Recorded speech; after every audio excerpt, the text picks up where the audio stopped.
Nessa campanha Destruindo Fortalezas, hoje eu venho trazer uma palavra sobre o principado de Jezabel. E o Senhor está aqui, amém? O Espírito Santo, nós colocamos nossa vida diante do Teu altar, continuamos na Tua presença. Vem e toma o Teu lugar, faça a Tua vontade e usa, Senhor, a minha boca como instrumento nas Tuas mãos. Vá de encontro a cada coração aqui nessa hora que precisa de respostas, que precisa, Senhor, daquilo que só o Senhor pode dar. E nós declaramos, ó Pai, que toda arma, Senhor, que vem de Ti não é carnal, mas poderosa para destruir fortalezas. Pai, que o Senhor nos entregue essas armas nessa noite e que possamos sair daqui, Senhor, cheios da Tua presença. Em nome de Jesus. Amém. Nessa campanha sobre principados, muitas pessoas às vezes perguntam: por que eu preciso aprender sobre principados? O que isso tem a ver com a minha vida, né? Os principados, eles são poderes de alta patente no reino das trevas. Como se fosse aqui talvez um coronel no exército. Ele não é um demônio em que a gente expulsa no nome de Jesus, mas ele é uma autoridade maior.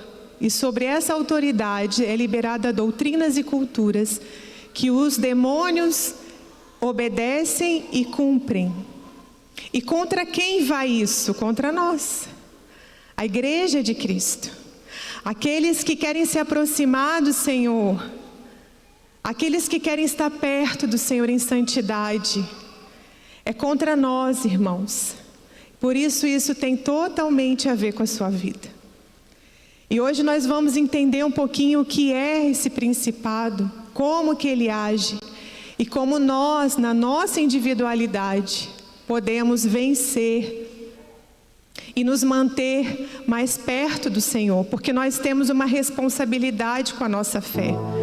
A palavra do Senhor diz que de todas as coisas que nós devemos guardar, nós temos que guardar o nosso coração. Deus não faz, o pastor falou aqui, Deus não faz aquilo que nós temos que fazer, né? Aquilo que nós temos que fazer, é responsabilidade nossa. Deus só faz aquilo que nós não conseguimos, aquilo que não está no nosso alcance.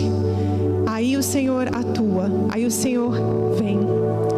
A fé, ela vem pelo ouvir e o ouvir da palavra de Deus. Quem tem que buscar isso, irmãos, somos nós. E às vezes nós nos esquecemos da nossa responsabilidade. E talvez você esteja aqui hoje cansado, talvez esteja aqui cansado com a igreja, machucado pela igreja, líderes cheios de autoridade, que um dia o Senhor entregou sonhos para você, propósitos para você, e você sofreu alguma coisa que te machucou, que te marcou, e você decidiu que você não ia fazer mais nada no reino de Deus. Hoje o Senhor quer falar conosco.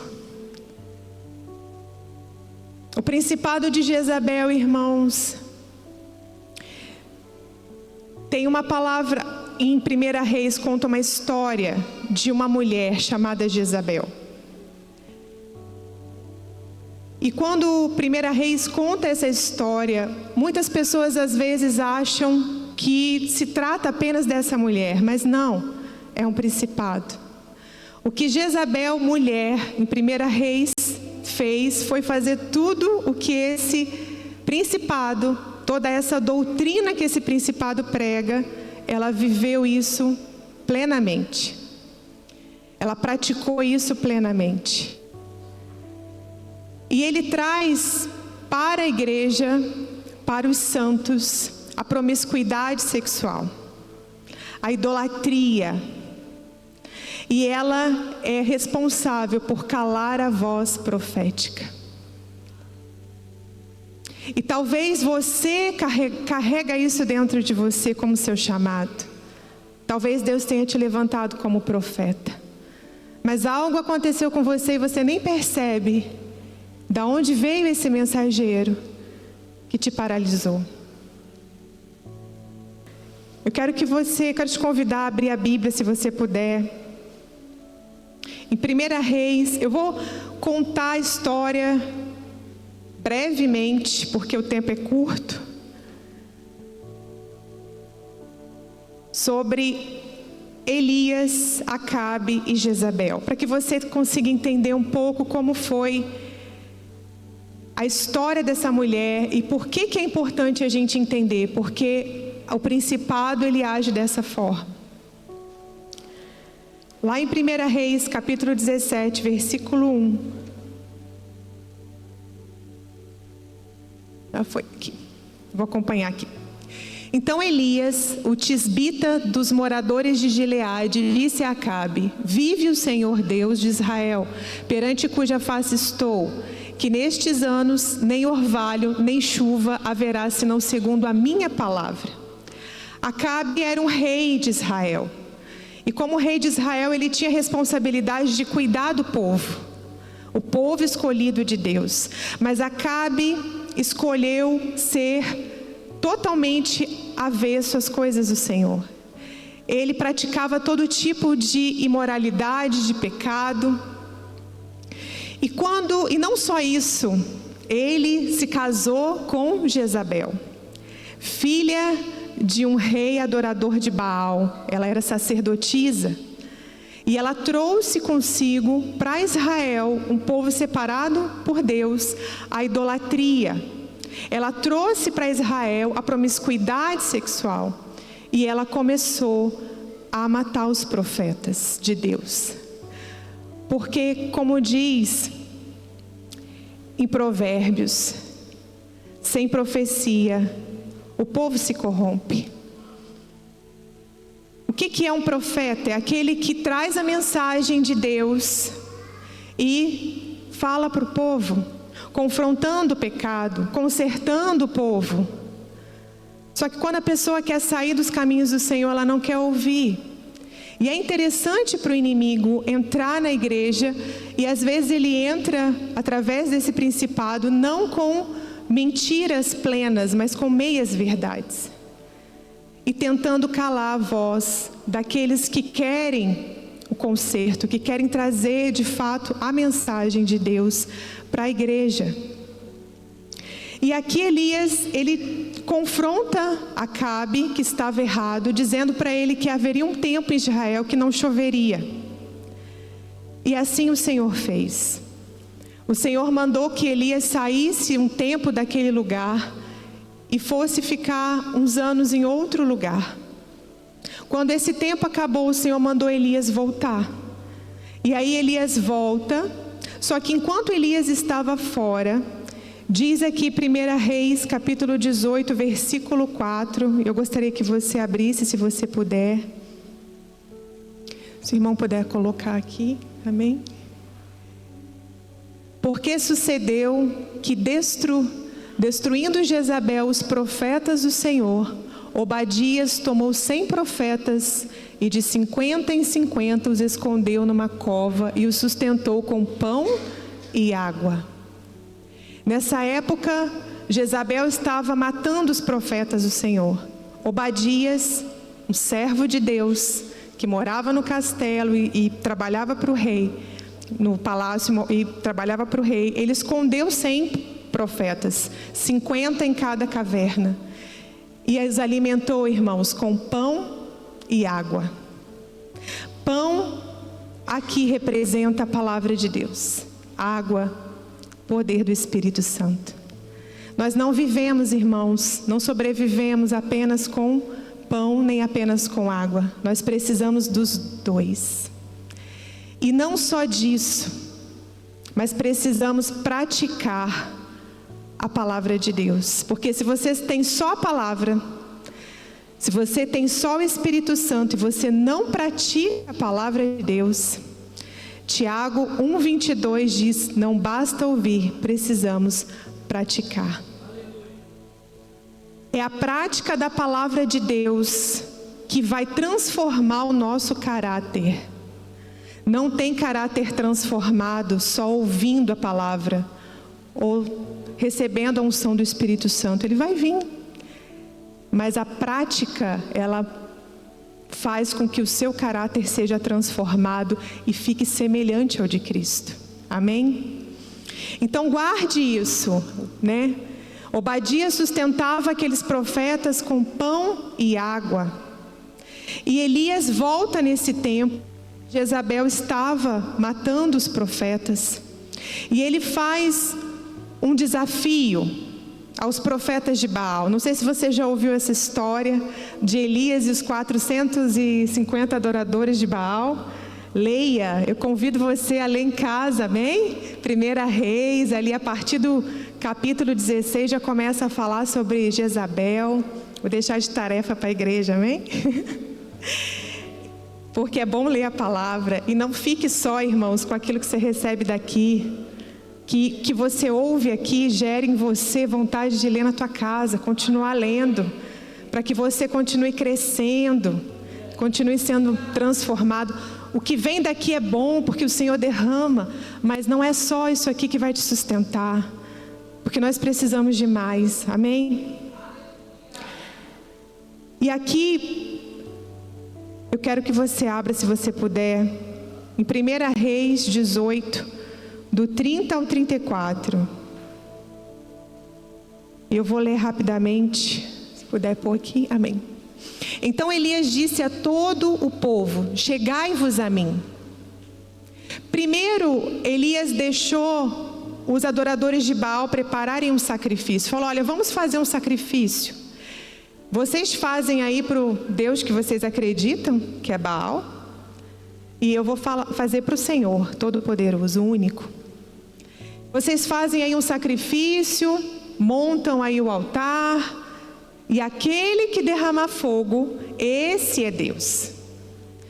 Os adoradores de Baal fizeram todo aquele aparato de sacrifício, mataram lá o animal cordeiro, fizeram toda a preparação e começaram a orar, e nada acontecia. Muitas horas, e Elias começou a zombar deles. Falou: olha, ele deve estar viajando, né? Ocupado, né? Deve estar dormindo, meditando. Ora mais.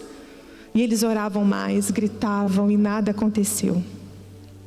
E nesse momento Elias falou: vem aqui, que eu vou mostrar algo para vocês.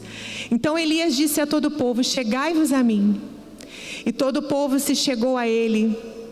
E a primeira coisa que Elias faz, irmãos, é restaurar o altar do Senhor que estava quebrado.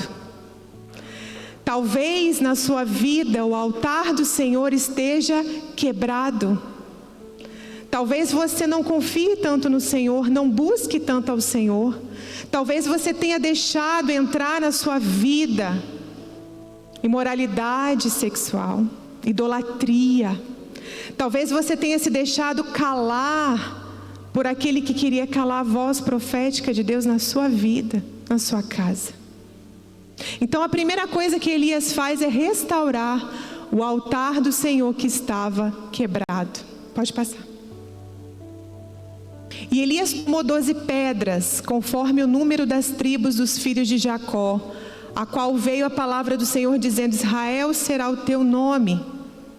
Próximo.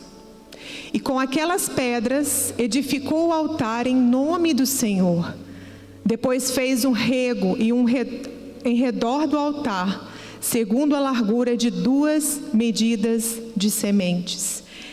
É um buraco que ele fez ao redor, muito fundo, porque dava 2 medidas de semente. Então armou a lenha e dividiu o bezerro em pedaços e o pôs sobre a lenha.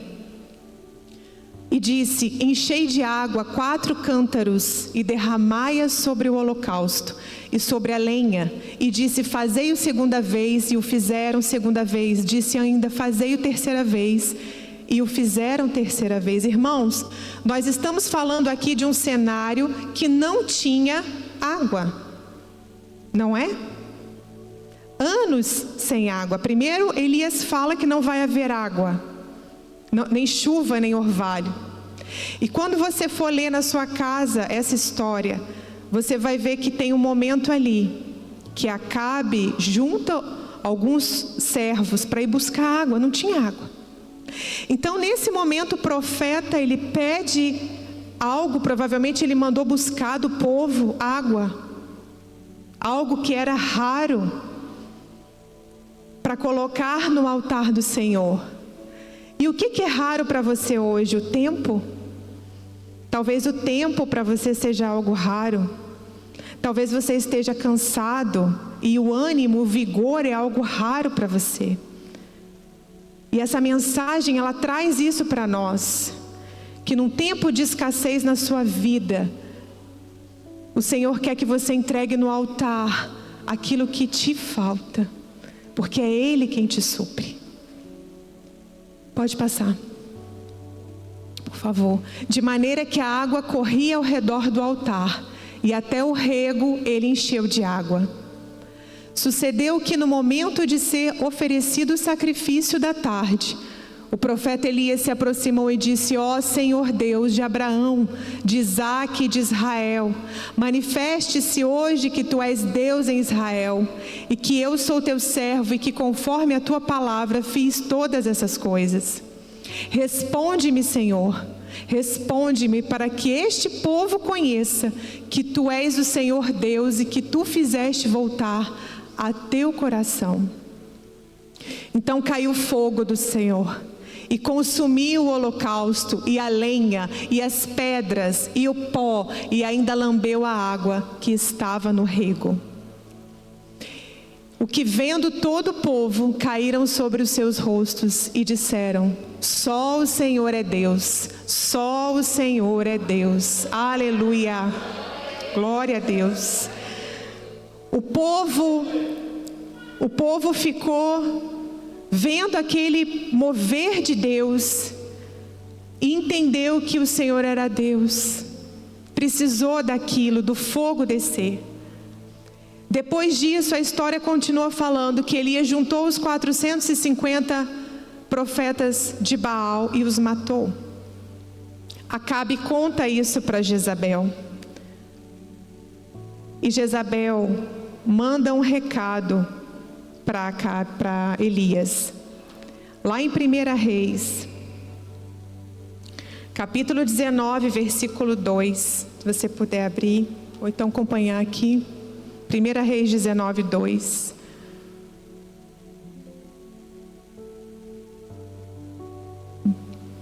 Diz assim: então Jezabel mandou um mensageiro a Elias, a dizer-lhe: assim me façam os deuses e outro tanto, se de certo amanhã a estas horas não puser a tua vida como a de um deles.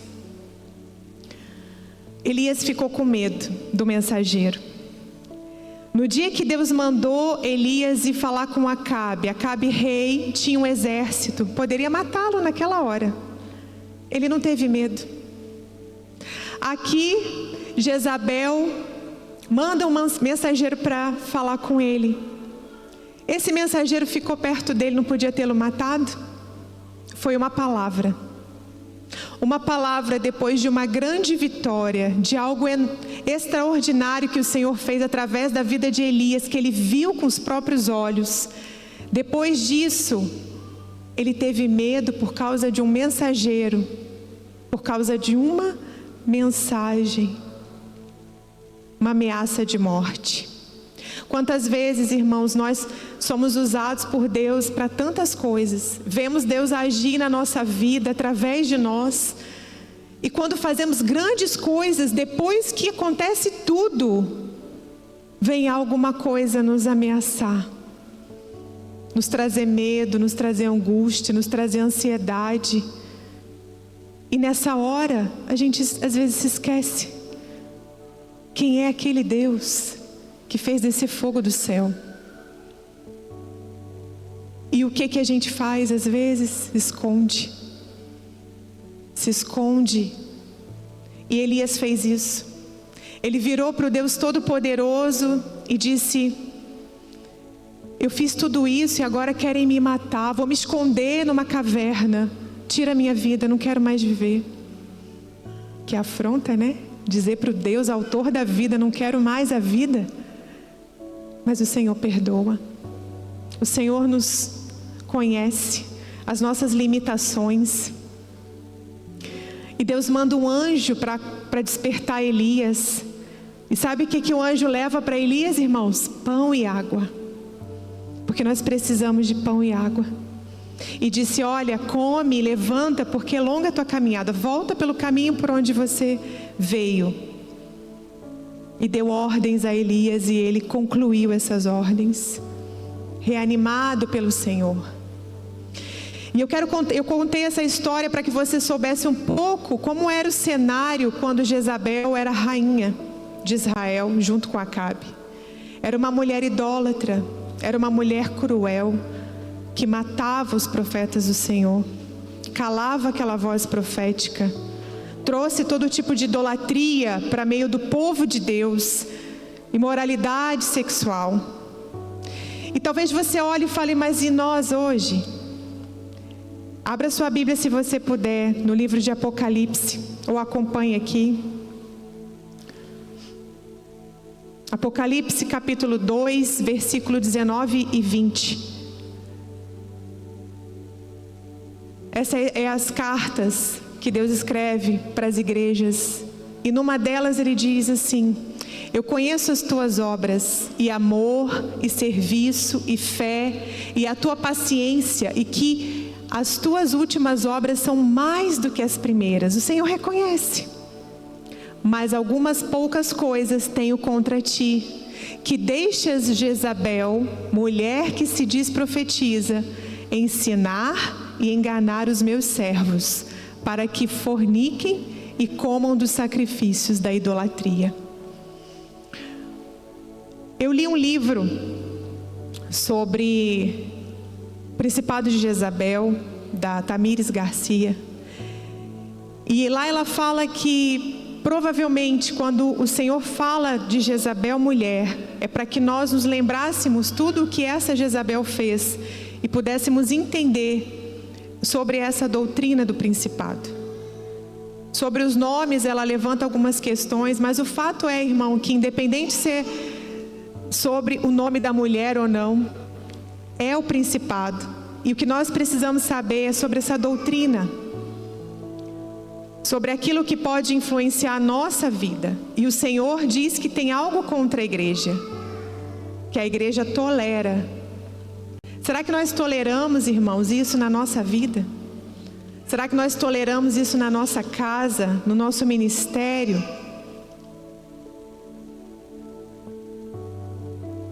A profecia e a autoproclamação. Pessoas que às vezes querem falar de Deus, mas que não têm vida com Deus. Por isso é importante a prática. Como não tolerar esse principado? Você não vive só de ouvir a palavra, nem só de oração, mas de prática. Isso é algo que nós podemos fazer. Arrependimento e obediência. Arrependimento e obediência. Nós precisamos buscar o Senhor e fazer o shot. Tem um shotzinho cristão, que é aquilo que Davi nos ensinou, né? Senhor, vê se há em mim algum caminho mau.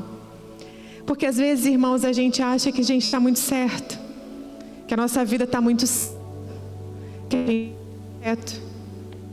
Alô? Que a gente é muito correto, que a nossa vida é muito santa, que a gente está sendo... E só o Senhor, o Espírito Santo, pode nos mostrar se sim ou não.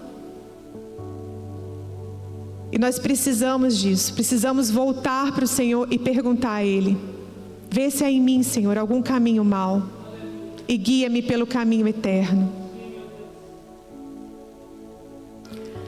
Para não tolerarmos, irmãos, esse principado na nossa vida,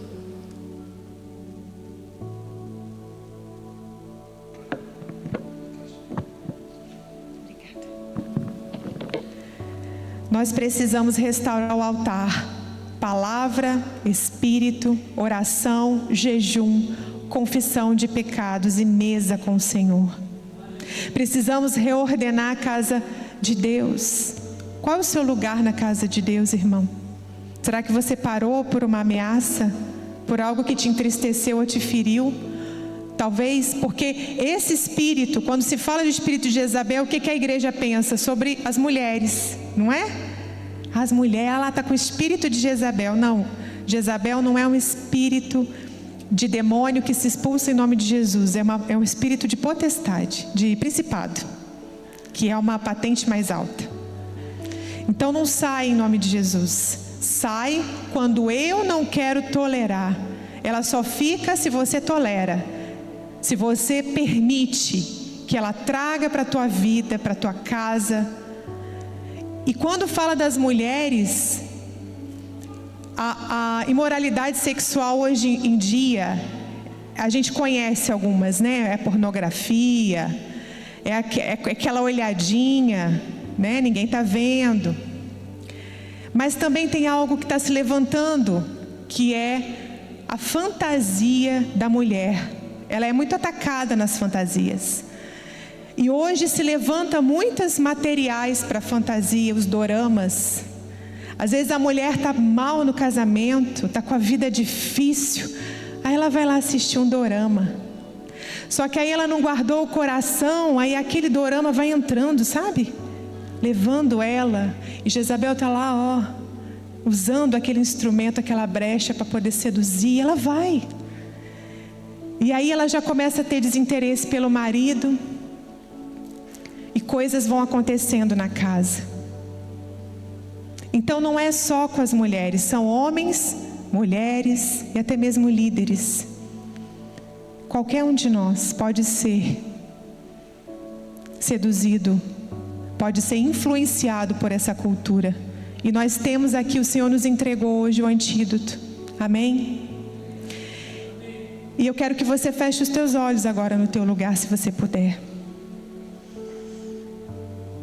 E que você comece a falar com o Senhor, pedindo a Ele para mostrar para você. Senhor, mostra para mim. Vê se há em mim algum caminho mau. Começa a lembrar, irmão, se você já foi ferido, se o teu ministério já foi um dia machucado.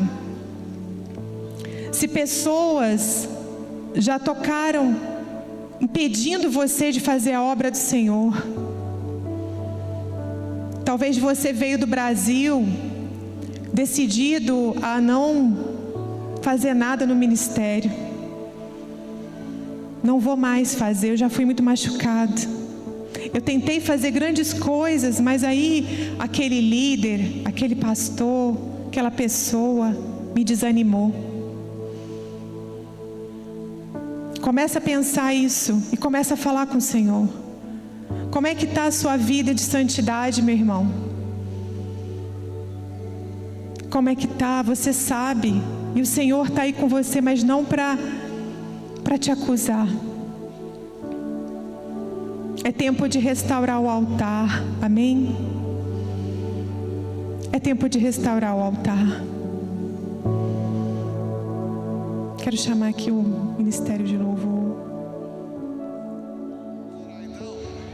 Que o amor de Deus, a graça maravilhosa do nosso Senhor Jesus Cristo e as consolações do Espírito Santo de Deus estejam sobre todos nós, irmãos, e sobre os irmãos espalhados na face da terra, em nome do Pai, do Filho e do Espírito Santo. E vamos dar uma salva de palmas agora para Jesus, porque Ele é o Senhor.